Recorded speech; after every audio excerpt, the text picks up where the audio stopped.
All right, boys, you know what time it is. We live traded today. I'll run you through the trade, man. 1 hour time frame. Marked my session highs and lows. Asia, London, New York. Okay. Got my daily bias, which was obviously an uptrend. So in my head, I was thinking bullish trades because we were in an uptrend. I marked potential zones of liquidity on the hour, here and here. Here. Okay. 5 minutes, roughly the same thing. Market opens 9:30. I just kind of watched. We were going up. We created a 5-minute fair value gap right here. Okay, so it was 9:35. We created this 5-minute fair value gap. I dropped to 1 minute.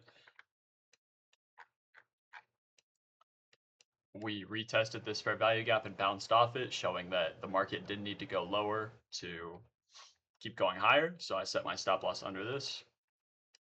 I originally ripped it at a 3, but I dropped it afterwards. Now we look, obviously, I even circled it. I predicted it'd come up here, but it just wasn't bullish enough for me. I didn't love that. So I think if I'm a bigger trader, I let this trade ride, and I never would have hit my stop loss. I would have captured so much profit up there. I even had it marked out, but yeah, I ended up calling the trade at 2.7. I had plans to go to the park, so yeah, this was the trade today. Daily bias was bullish. We hit our fair value gap. I marked equilibrium. But I ended up buying in off the bounce of the blue. Once I hit this and bounced, I was feeling pretty good that we would, be coming down. I watched S&P and NASDAQ, and this was the more bullish of them early in the morning. So really happy with this trade, though. I applied all my fundamentals, right? So very, very happy. I applied all my confluences, break of structure at the upside, passing above these highs. I waited. I also when we broke up here, I figured there was a chance that we would hit all this profit and the market would use it to shoot down. But I got my indicator that we were going to keep going bullish, so I took the bullish trade.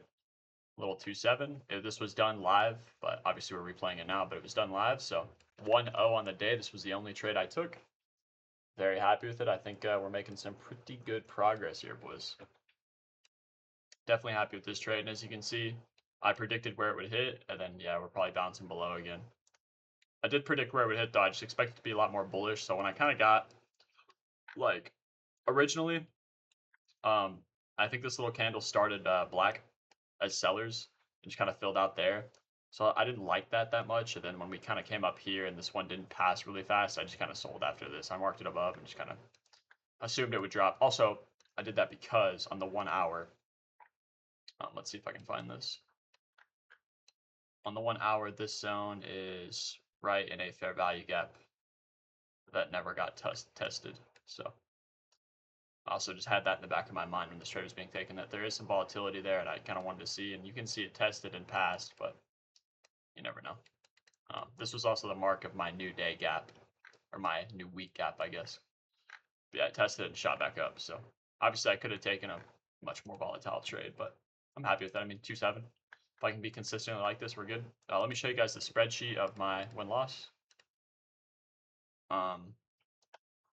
So these light green trades were done before I finished the video and had a really good grasp on the concept, but even then I was 6-2, right? So 6 wins, 2 losses. And then these are all the trades I've taken after the video. So 1, 2, 3, 4, 5, 6, 7, 8, 9, 10, 11, 12, 13, 14, 15, 16, 17.